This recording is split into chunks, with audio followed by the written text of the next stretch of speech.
आज किती नवीन आज नवीन गेस्ट किती झाले? फर्स्ट टाइम बिझनेस बघायला आलेले, फर्स्ट टाइम. तर तुमचं सगळ्यांचं आज मनापासून स्वागत करतो. मित्रांनो, आज संडे पण आहे, सुदैवाने संध्याकाळी आता मॅच पण आहे आणि तिसरी गोष्ट नवरात्र पण चालू आहे.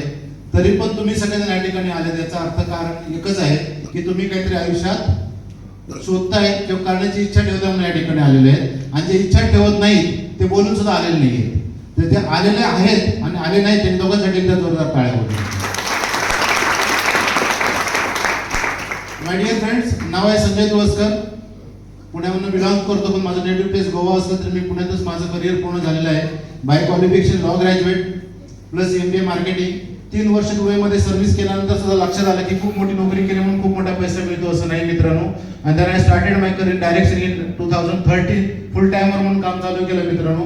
गेल्या तसं 16-17 वर्ष आपण डायरेक्टली इनडायरेक्टली इंडस्ट्रीमध्ये काम करतोय. पण मित्रांनो, खऱ्या अर्थाने जे माझं करिअर म्हणलं ते डायरेक्ट सेलिंग मधूनच बनलंय.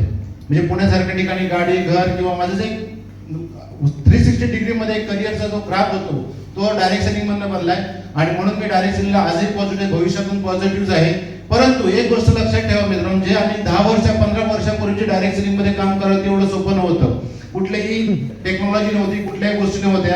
आणि अशा कंडिशन मध्ये सुद्धा लोकांनी या इंडस्ट्रीमध्ये 1000-500 करोड रुपये कमवलेले आहेत. आणि आता तर सगळी गोष्टी चेंज झालेल्या आहेत. मला एवढंच सांगायचं आहे या ठिकाणी तुम्हाला की लास्ट 2021 मध्ये भारतामध्ये जो टर्नओव्हर होता तो 22,000 करोडचा होता. 21 ते 22,000 करोड झाला होता डायरेक्ट सेलिंग मधला. आणि 2025 मध्ये 64,000 करोडचा टर्नओव्हर होतोय. टर्नओव्हर होतोय याचा अर्थ काय होतोय की मार्केटमध्ये डायरेक्ट सेलिंग मधून माल विकला जातो आणि कोणाला तर त्याचं कमिशन वाटलं जातं. हॅलो, अशा अनेक कंपन्या आहेत. मग ह्या टर्नओव्हर मधनं, या होणाऱ्या बिझनेस मधनं माझ्या घरामध्ये किती पैसे यायला पाहिजे आपण ठरवायचं मित्रांनो. पैसे कोणी आणून देणार नाही.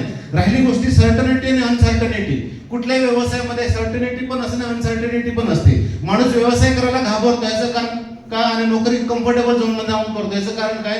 तर कम्फर्ट झोन मध्ये नोकरी केल्यामुळे येणारा पगार महिन्याचा, त्याच्यामध्ये घर चालतं आणि पुढच्या महिन्यात पगार येणार हे माहिती असतं. आणि बिझनेस मध्ये बिझनेस केल्यामुळे पुढच्या महिन्यात काय होण्याची गॅरंटी नसते. पण मित्रांनो, हे पण लक्षात घ्या, आता ढगफुटी झाली, पाऊस पडला, 4-4 फूट जमीन वाहून गेली, सगळी द्राक्ष वाहून गेली, किती जणांच्या गाया म्हशा वाहून गेली. शेतकरी काय झाले आज पूर्णपणे रस्त्यावर आलेले आहेत. म्हणजे पुढच्या वर्षी ते शेती करणार नाहीत का? हॅलो, शेती करणार ना. पुढच्या वर्षी वादळ आणि ढगफुटी झाली तर त्याच्या पुढच्या वर्षी शेती करणार की नाही? करणार. पण आपला प्रॉब्लेम काय माहिती का?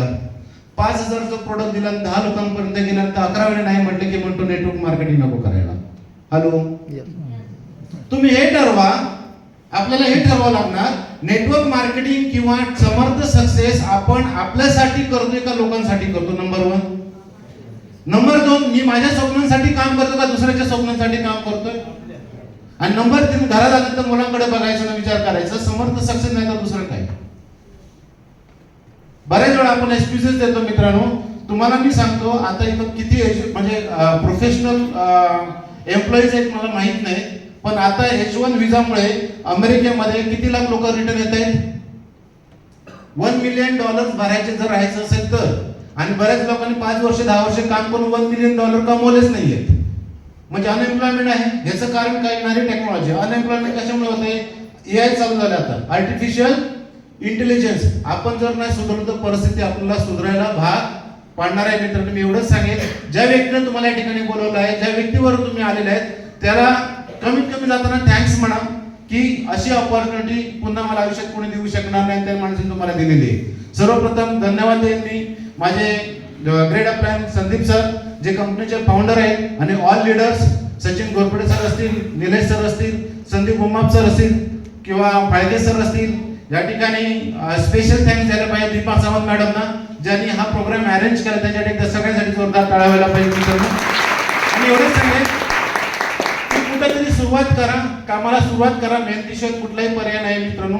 Wish you all the best. Thank you so much.